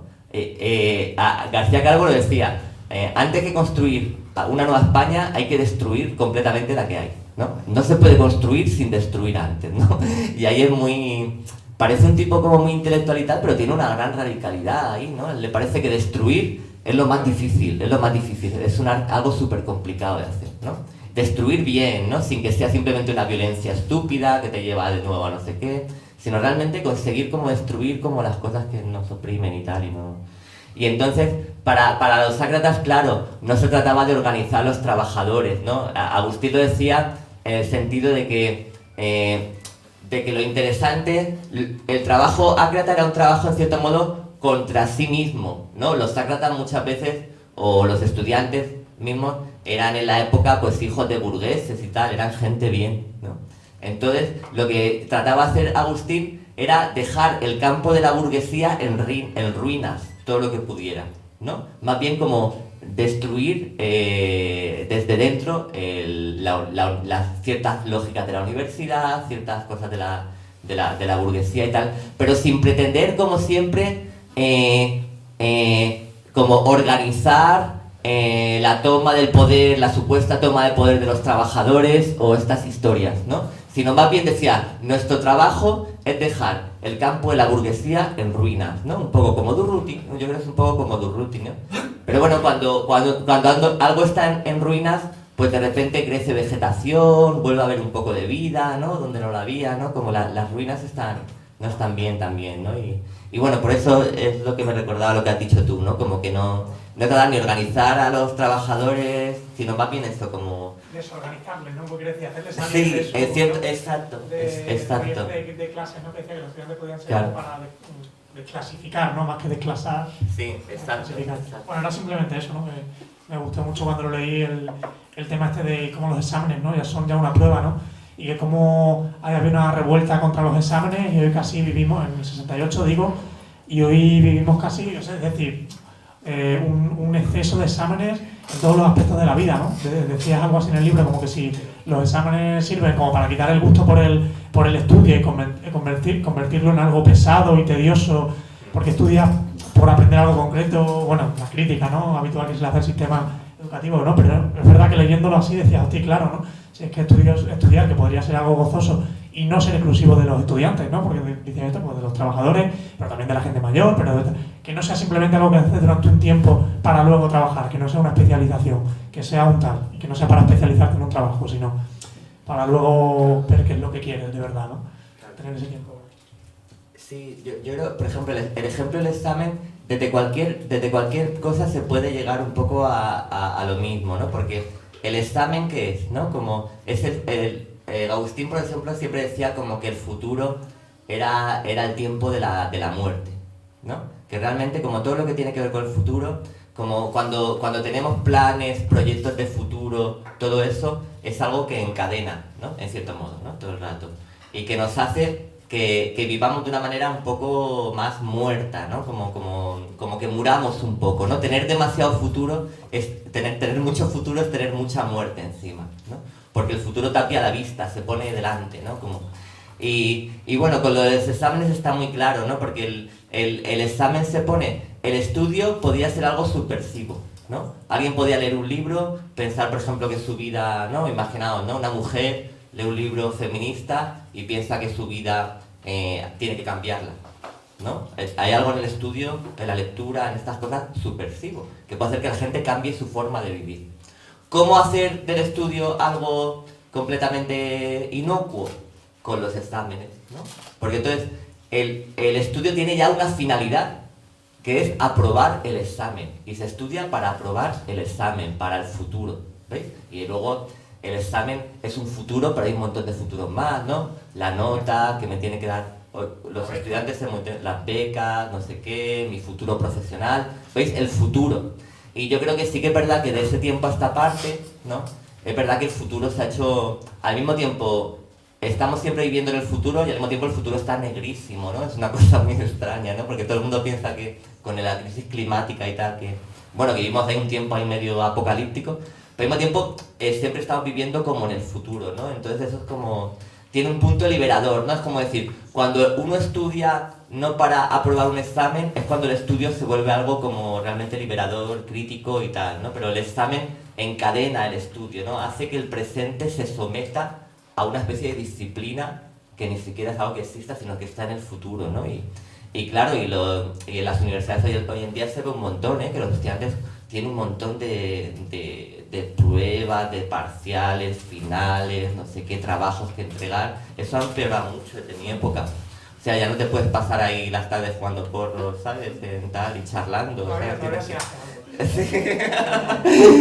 Ya, pero que, jope, yo y alucino con la competitividad que hay también por las notas, eso como me ha parecido como muy fuerte. Pero bueno, que ahí yo creo que permite, en este ejemplo del examen, y Agustín, lo que es interesante es que en las universidades de la época, de los 60 y tal, lo que se hizo fue introducir sobre todo nuevos temas de estudio en las universidades, ¿no? En Estados Unidos, por ejemplo, ¿no? Los cultural studies estos, ¿no? Pero los estudios de género, los estudios postcoloniales, todo se llenó de nuevos contenidos, ¿no? Y además, que García Calvo era un viejo profesor de latín, ¿no? Imaginaos, ¿no? De esos que ya no existen hoy en día, que no existen. En nuestra sociedad tecnocrática eso ya no existe prácticamente. O quedan muy poquitos, ¿no? Están en peligro de extinción y tal. Y entonces, él lo que decía era, no, ¿qué más da examinarse sobre lucha de clases o examinarse sobre no sé qué? ¿Veis? O sea, que es toda la máquina de subordinar el presente al futuro, ¿no? Y por eso, lo que él propuso siempre como reivindicación del movimiento estudiantil en la Complutense, que se metió a tope, ya os dije, y le expulsaron, junto a Tierno Galván, Aranguren también, que eran compas de ellos, fue eso, la abolición de los exámenes, ¿no? Era eso. Pero claro, eso es algo que, ¿cómo sería, no? Podemos tratar de imaginarlo, ¿cómo sería eso? Abolir los exámenes. Y no sustituirlos por trabajos o proyectos, sino el tema de la evaluación realmente, de subordinar el estudio a un fin, a una nota, a una no sé qué, ¿no? Realmente yo creo como que la universidad tal vez estaría muy viva y todo estaría muy vivo, pero nos cuesta imaginarlo, yo creo, ¿no? Eso, porque realmente igual es más revolucionario eso que muchas otras cosas, ¿no? Yo creo, como... Bueno, era un poco el lema ahí, como abolición de los exámenes, tal. Bueno. Para abolir el trabajo, primero los exámenes, sí, sí. No, pero es verdad, ¿no? Que cada vez más exámenes, ¿no? Y más... Parece un poco de broma, ¿no? Y los chavales que no han conocido otra cosa lo ven como lo normal, ¿no? Cuando teníamos uno cada 4 meses. Pues un poco eso, ¿no? Te quería preguntar, serían muchas cosas, pero bueno, por preguntarte una sí que me parece... ¿Alguien más? Sí, la verdad que sí hay alguien más, casi mejor que rulemos un poco la palabra. O si no, pues pregunto luego a lo mejor y luego lo vemos si hay alguna última. O vamos acabando, si no. Como veáis. Venga, Diego, yo sabía que tenías que hablar.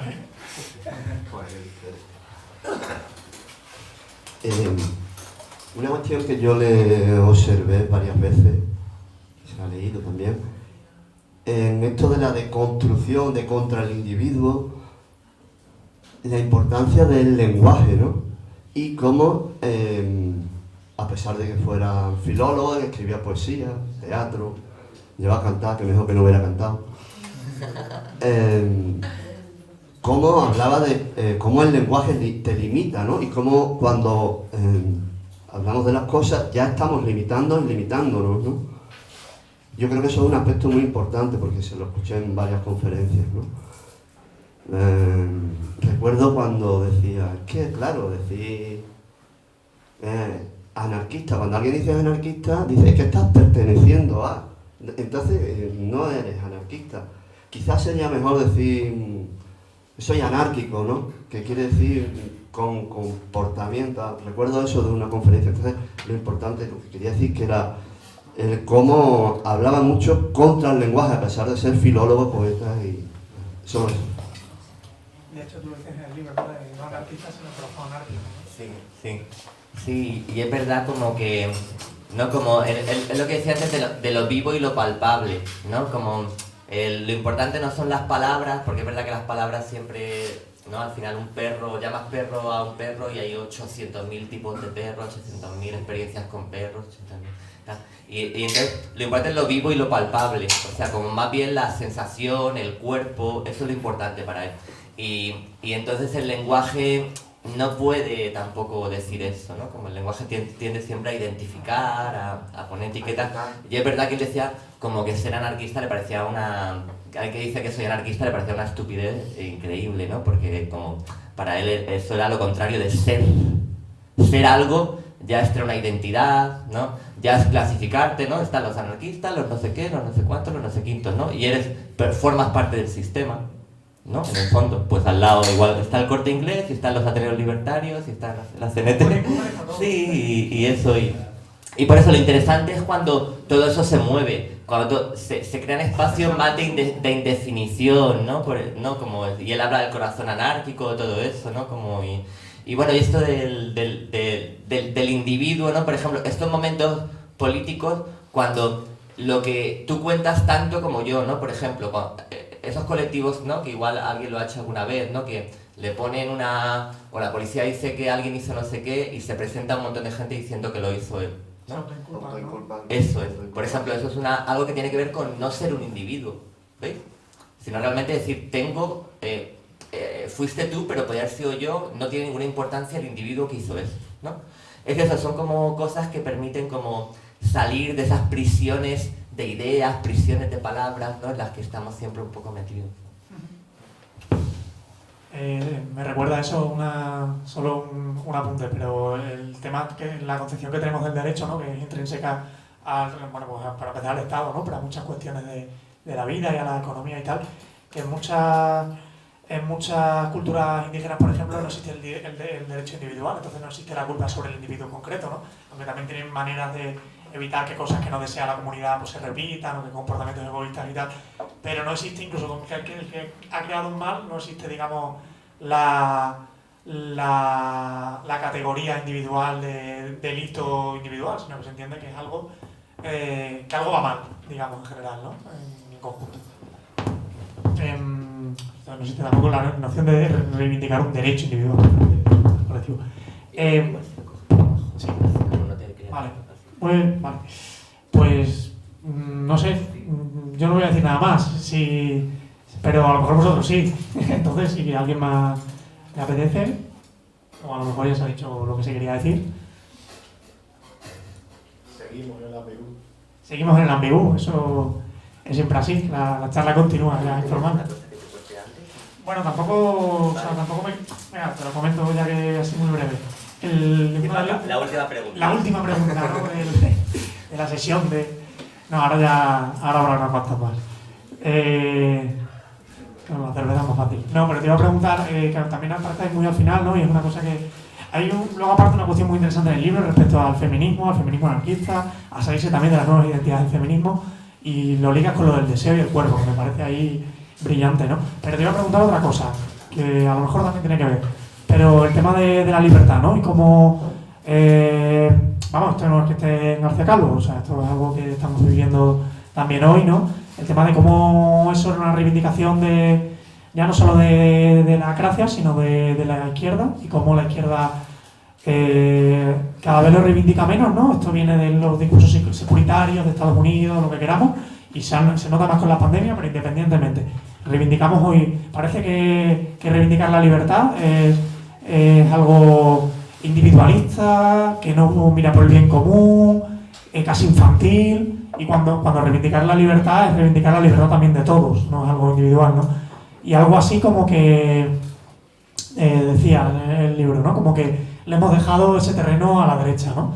O la izquierda, pensando que era lo que tocaba hacer y lo responsable y tal y cual, le ha dejado esa pulsión tan necesaria y algo tan imprescindible para el ser humano a la derecha, que encima hace con eso barbaridades, pero es que alguien lo tiene que reivindicar y parece que al final son los cutres estos los que lo van a hacer, no sé.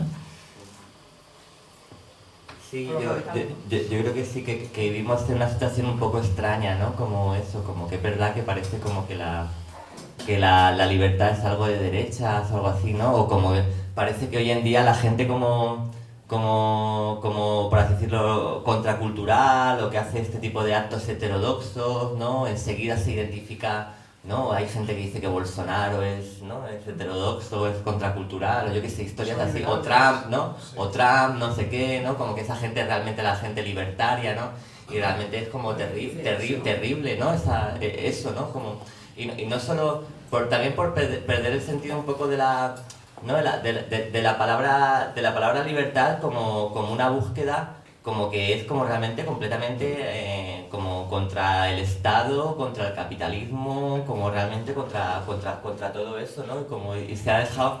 Y yo creo que eso también tiene que ver, al menos la hipótesis un poco que en el libro, ¿no? Como eso tiene que ver con la incapacidad de las luchas sociales de asumir un poco este legado de los 60, del 68, del deseo, ¿no? De poner el foco en el deseo y estas cosas, ¿no? Esta cuestión más de rebeliones del cuerpo, ¿no? Por así decirlo, ¿no? Y justo como... Bueno, y también como en el libro no hablo tanto, eso podría ser un debate, ¿no? Pero yo creo también como son cosas que vienen de Estados Unidos, ¿no? Todas estas tendencias puritanas, no sé qué, como una cosa así como muy yo lo veo muy americano, ¿no? Como muy americano. Y eso, y nos hemos dejado como coger por eso, incluso al nivel lingüístico, al nivel de las palabras, ¿no? Y bueno, y es interesante porque esto es un debate bastante complicado, pero bueno, a mí sí que me interesaba reivindicar un feminismo libertario, ¿no? Frente a lo que Nancy Fraser y tal llaman feminismo neoliberal, ¿no? Que en el fondo era lo que decía también Agustín García Calvo, ¿no? Él decía como que precisamente lo interesante de ¿no? Aunque hablar en estos tonos no sé si es políticamente correcto o lo que sea, pero bueno, el caso es que, como estamos hablando de la gracia, bueno, algún riesgo hay que tomar, pero el caso es que hablar como de que él decía como que lo interesante de las mujeres, ¿no? Como de los trabajadores, como de los estudiantes y tal, era precisamente su indefinición, ¿no? Como lo que no eran y que podían hacer como que la sociedad se volviese también otra cosa, ¿no? Entonces como para él como un movimiento en que por así decirlo, los oprimidos buscan como reconocimiento como sujetos de derechos y todo eso, no era tanto lo que le interesaba, ¿no? Y entonces ahí en el libro, justo eso es una historia divertida porque leyendo el libro este famoso, seguro que lo habéis leído, ¿no? El de Cristina Morales, el de Lectura Fácil, no sé si lo conocéis, bueno, tuvo mucho éxito y tal, ¿no? Y yo creo que sí que es la expresión de un feminismo libertario mucho más cercano a las posiciones de García Calvo. Y lo curioso es que yo leí ese libro, luego lo cité y tal, y luego descubrí que la Cristina Morales es súper García Calvista. Ha escrito sobre García Calvo y todo, sí, sí. Ah, sí, eso es. Ah, mira, pues mira. Ese libro, ¿no? Como... Y bueno, y hablo un poco, tengo un debate sobre el feminismo que, claro, como desde mi posición es un poco complicado meterse en los temas, pero me parecía que había que hablar un poco... pero diciendo un poco que la posición de García Calvo y de los sácratas, como que en general también era un movimiento, quiero decir, había mujeres de peso, pero también sobre todo todavía era un movimiento bastante de hombres, ¿no? Hay que reconocerlo. Pero bueno, que en todo caso sí que tenía la idea de lo que García Calvo llamaba en un texto que tiene sobre Sades, un prefacio que hizo la filosofía en el tocador de Sades, que se llama pensar, ¿no? Como aprender deleitándose. Aprender deleitándose, una cosa así. Instruir deleitando. Instruir deleitando. Instruir deleitando, eso es, gracias. Y bueno, ahí habla de que de estar como en guerra con su propio sexo, ¿no? Como que los hombres lo que pueden hacer es ser traidores, traicionar a su propio sexo, ¿no?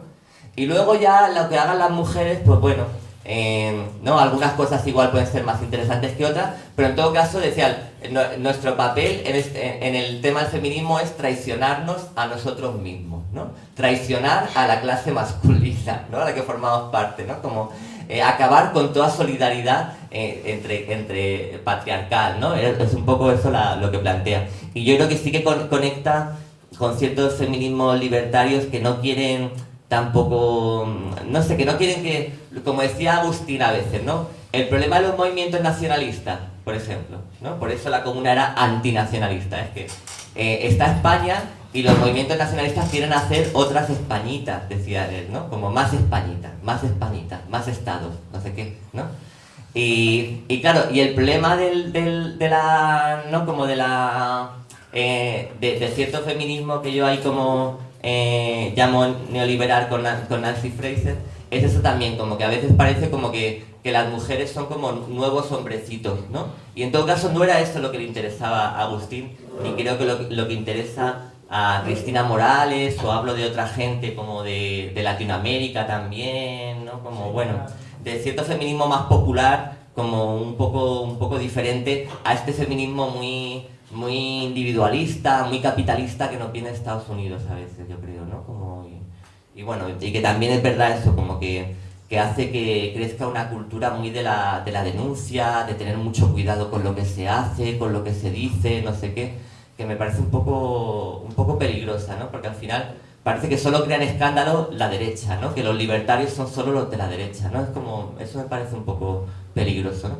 Que la izquierda se vuelva solo una cosa de denuncia, de lo que dice no sé quién, de lo que, ¿no? O estas cosas que decías antes tú, que si Agustín había hecho no sé qué, a no sé quién, ¿no? Estar todo el rato denunciando conductas inmorales, ¿no? Desde un moralismo un poco fariseo, ¿no? Porque, a ver, ¿no? Aquí todos somos perfectos, ¿no? Todos somos perfectos, ¿no? Y todos somos intachables y tal. Y yo creo que lo ácrata tiene que ver también con un riesgo a eso, a no ser políticamente correcto, está claro. O sea, y ahí yo creo que hoy en día hay un poco... Es una situación complicada para mí, realmente. Esto queda derecharte. Claro, porque lo libertario también está en el comunismo libertario, ¿no? Como, quiero decir, lo libertario es una palabra igual como... No, la libertad, la dulce libertad, ¿no? Que cantaba Chicho Sánchez Ferlosio, ¿no? Como de los amigos estos de Durruti, Díaz Caso, García Oliver, ¿no? Amigos de la dulce libertad. Esta dulce libertad yo creo que es algo que no se puede olvidar, ¿no? Como, y no confundirla simplemente con los de la derecha, que en el fondo son reaccionarios, y decirlo claramente, y que defienden sus privilegios y ya está. Eso no es la libertad. Sí, y yo creo que es muy importante también, y en todo el pensamiento de García Calvo, y de muchos ácratas, de muchos libertarios, es el pensamiento está entreverado de ironía, de una ironía crítica, ¿no? Y luego, sobre todo, no confundir el rigor con el rigor mortis. Que nos pasa mucho, ¿no? Con lo de ser políticamente correcto, yo paso totalmente, ¿no? o tener que pensar cada cosa que dice, si vas a ofender a no sé quién y tal, al final es una paranoia y no dices nada, ¿no? Claro. Como, Sí, sí, sí. al final te callas y ya está, y me callo y me voy. No sabes lo que piensas, ¿no? Al final, por ese encorsetamiento, ¿no? Sí, como esa especie de autoobservación, ¿no? Autoconstante, ¿no? Como... Bueno. Bueno, pues no sé si algo más, Jordi, si no cerramos, No, si querías decir algo como de no cierre sí. o leer alguna cosa a lo mejor. Poema. Mira. ¿Está el poema al final del libro tuyo? No sé si decías ese también. Bueno, el del niño negativo, ¿no? Pero yo para quien no conozca a García Calvo, su pensamiento más... ¿Todo el mundo aquí lo conoce bien o no? ¿O hay gente que no? Casi todo yo creo, ¿eh? Como... Vale. Ya sabes que las personas no se pueden determinar cuantitativamente, pero... Oye, ¿y si hacemos una votación? A ver, una votación, o por consenso, pero ¿qué preferís para cerrar? ¿Los sonetos teológicos de Agustín García Calvo o el niño negativo de Rafael Sánchez Ferlosio? Ya, difícil. Nazca el niño Por negativo. eso es como a quién quieres más, tu padre o tu madre. Sí, para García Calvo esta pregunta era terrible, es la que hacía que los niños se volvieran ya como ¿a quién quieren más? ¿No? Como que preguntaban horrible, qué horror. Isabel Escudero o el himno de Madrid. El himno de Madrid yo no lo tengo aquí, no sé. El niño negativo, dijo alguien, ¿no? Es como... Es que nazca el niño negativo significa todo lo que no es, todo lo que vamos negando, que es negar la muerte, contra la democracia, contra la libertad, contra la familia, contra el individuo, contra el tiempo. Ese niño negativo, que es el niño que todos llevamos en los corazones y van a hacer, esa idea es compartida por Agustín, y por Chicho, y por Sánchez Ferlosio, en fin, por todos ellos.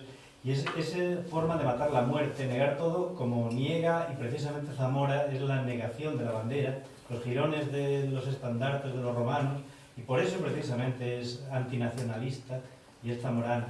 Porque el pensamiento de Agustín es radical en el sentido de que va a la raíz. Es no tener exámenes, es volver a Sócrates, que enseña para que uno crezca en sí mismo. No podemos olvidar esa raíz tan clásica de que eso es lo radical, es lo verdaderamente revolucionario, ¿no? Y sobre todo cuidar la forma en todos los géneros literarios, la propia poesía, sí, claro, los sonetos teológicos, pero en el teatro, que han dicho, en las traducciones, porque no solo es que introduzca a Sade, sino que lo traduce magistralmente de francés, traduce los sonetos de Shakespeare, como traductor también. Agustín García Calvo no va a aparecer nunca en ningún programa que le interesaría a él, porque es ingobernable, esa es la palabra. Ingobernable.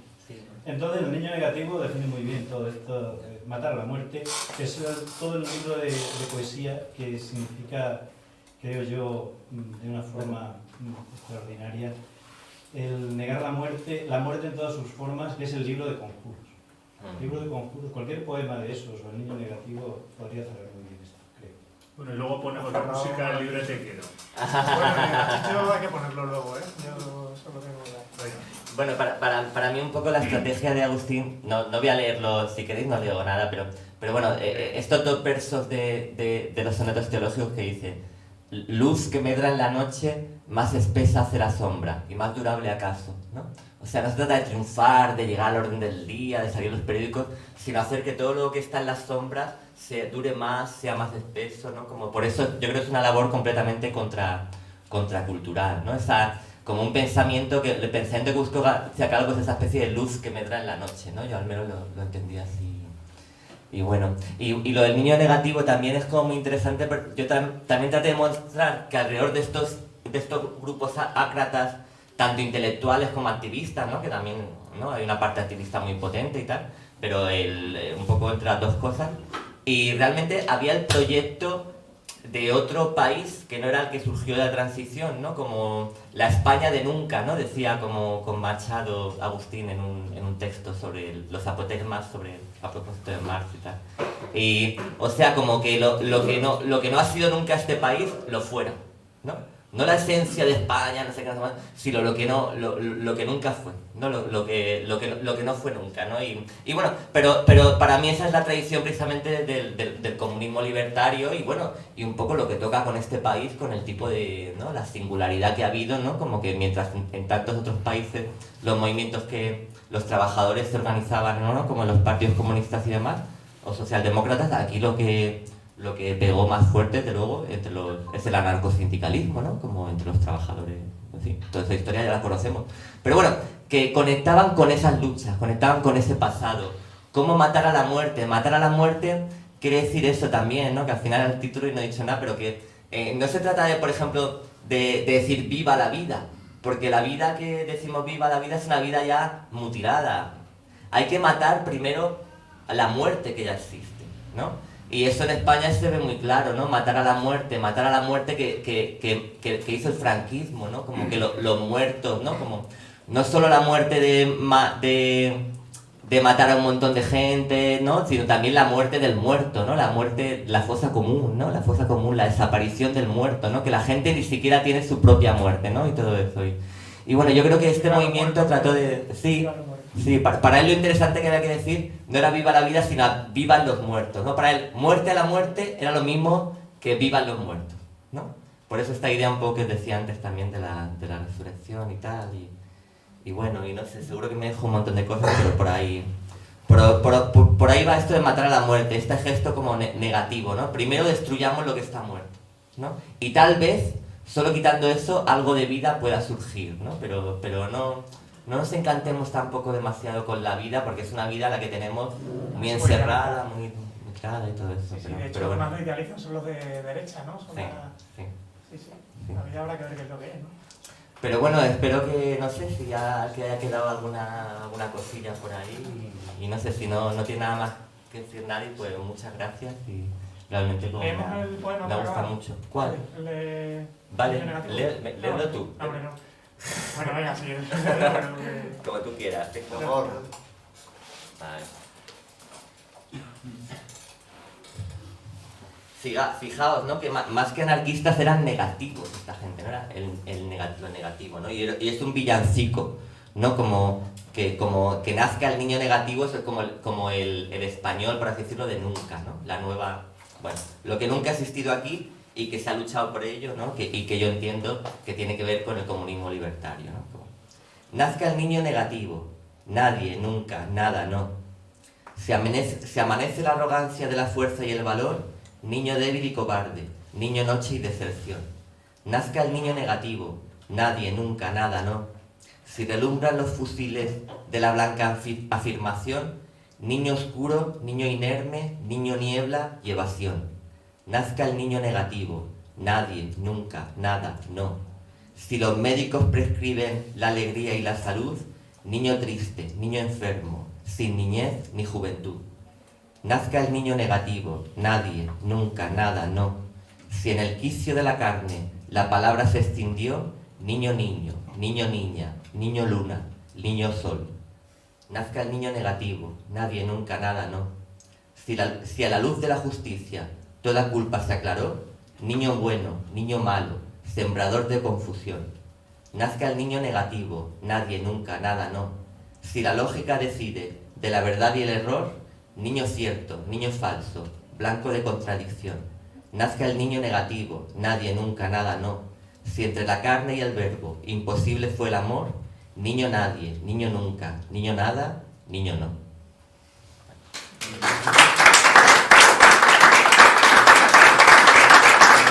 Esta gente es de un talento descomunal, tanto el Agustín como el Rafael Sánchez Ferlosio, y han sido libertarios, y, ¿no? Yo creo que hay que reivindicar eso, yo creo, ¿sabes? Porque es una fuerza muy grande, ¿no? Una cosa. Bueno, muchas gracias. Bueno, pues muchas gracias, Jordi, y que bueno, yo no digo nada más, que el libro me lo he leído esta semana, me ha parecido una pasada, como está ahí todo concentradito. Es redondo, no vamos a decir perfecto porque lo perfecto no existe, ¿no? Y que muchas gracias a todos y a todas por acercaros. Mañana lo presentamos en Badajoz, por si sabéis gente que esté por ahí y le queréis dar el toque, pues a las 12 en CNT. Y nada, pues lo dicho, que ahora nos echamos la cerveza y que el libro lo tenéis ahí, si queréis que Jordi os escriba algo ahí, pues también. Garabato. Y un garabato, que sale muy bien. Y nada, eso es todo.